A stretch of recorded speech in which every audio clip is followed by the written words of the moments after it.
Everyone familiar with NBA basketball knows that it can be very strict when it comes to enforcing its rules.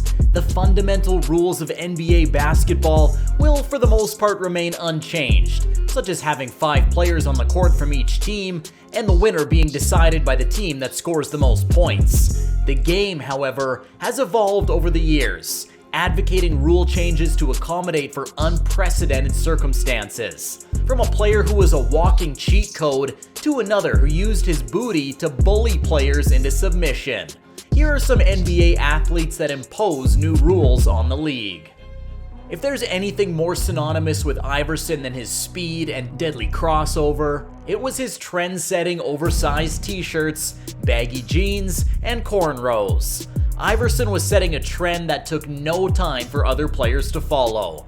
A concerned David Stern knew he had to act quickly to prevent the league from spiraling into unprofessionalism. Therefore, he instituted a dress code rule that forced players to dress more like they were attending an interview rather than an off-the-street rapper. Some players embraced the suits and the ties, while AI, let's just say he wasn't happy. Noticeably upset, Iverson said, "Just because you put a guy in a tuxedo doesn't make him a good guy." At least AI wasn't playing dirty because of a rule change. I can't say the same for Reggie Miller. Reggie Miller's career was largely predicated on 2 things: his shooting and his competitiveness. The latter was borderline dirty at times. Reggie was so anxious to win that he used virtually every trick in the book to gain the slightest advantage. Whether it was legal or not wasn't a question for Reggie. At the time, he was one of the best 3-point shooters in the league, and opposing teams had to close out and guard him tightly at all costs. He used this knowledge to his advantage by kicking out his legs after a shot. This drew countless fouls and earned him numerous foul shots. Once the NBA caught on to his trick, they put a stop to it by implementing a rule deemed the Reggie Miller rule to call offensive fouls on shooters who kick their feet into the defender while shooting. Thanks, Reggie. As the NBA put an end to Reggie's scheme, another player forced a rule change just to stop his rival from being so dominant. During the 1997 All-Star Game in Cleveland, the NBA honored the 50 greatest players in its history. Wilt Chamberlain and Michael Jordan had the opportunity to discuss who was more dominant. MJ was never the type to believe anyone was a better basketball player than him, no matter what. But when they were talking, Wilt delivered one of the most savage lines in NBA history, saying, "The difference between you and me is that they had to change the rules so I couldn't dominate. They changed the rules so that you could dominate."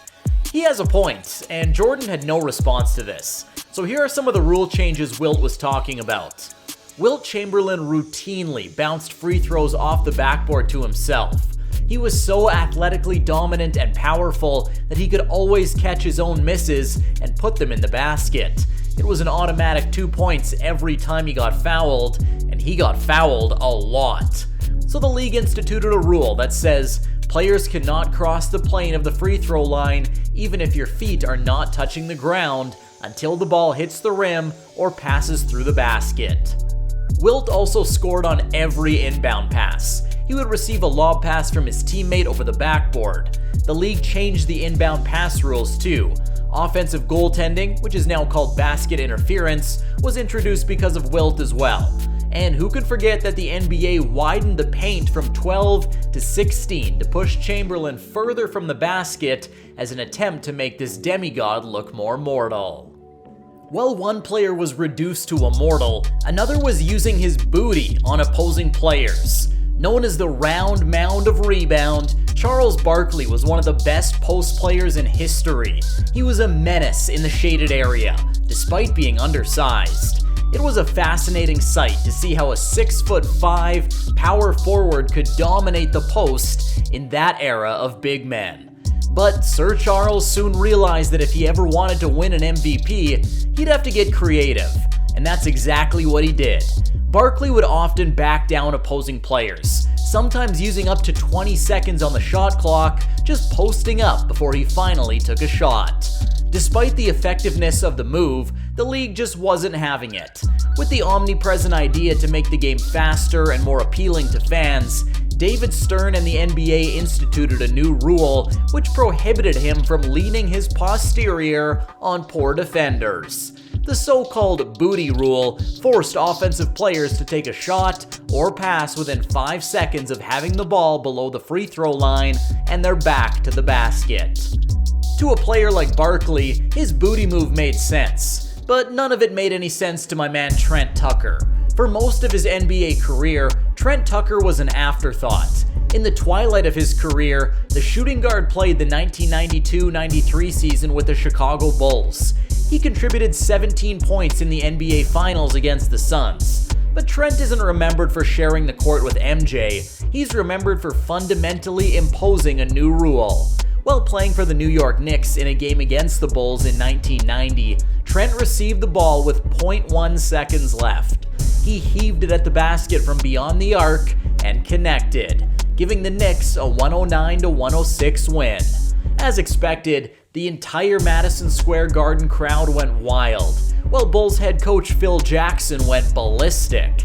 Thus, the NBA stepped in and instituted the Trent Tucker rule, which disallows any regular shot to be taken on the court if the ball is put into play with less than 0.3 of a second left on the game or shot clock.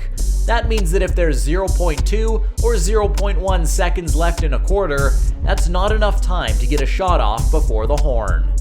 Fortunately for Tucker, he got to celebrate his win, unlike the next player who caused a bit of a panic throughout the league. When Magic Johnson came back to the court after discovering he had tested positive for HIV, other players became uncomfortable. At the time, not much was known about the disease, and this led to widespread public panic. Players like Karl Malone said they were scared to come in contact with Johnson. Karl and other players thought they would contract HIV. This led to the development of the blood rule, stopping the game completely at the sight of any blood. Though Magic is still liked around the league, another player had a target on his back that nearly ended his career. In 2010, back when LeBron James famously took his talents to South Beach, his first game back in Cleveland was highly anticipated by many. Before his return, the NBA began investigating anti-LeBron merchandise, like t-shirts, signs, and hats. Many Cleveland fans held bad sentiments toward LeBron, making it evident that the NBA star had a target on his back. The NBA reacted by banning fans from wearing any of this type of merchandise to the game. If a fan somehow found their way into the game wearing such clothing or wielding hateful signs, they'd be thrown out of the game. While the NBA was trying to look out for one of its own, another player's career nearly came to an end. Dunking is a thrilling sight in every basketball game. A thunderous dunk can get the fans going crazy. Lou Alcindor, who would later change his name to Kareem Abdul-Jabbar, often dunked on his opponents, causing the NCAA to enact the Lou Alcindor rule, which banned players from shooting above and straight over the cylinder. The rule was later rescinded, but it makes you wonder if the organization was after his career. During the time that rule was in place, Kareem would not give up without a fight. He quickly devised the skyhook technique, a new technique that led the Bruins to national titles for the next 2 seasons. As if that wasn't impressive enough, he accomplished all of that without a single dunk. So which NBA player-imposed rule do you think is the most insane? Let us know in the comments. We'll see you in the next one.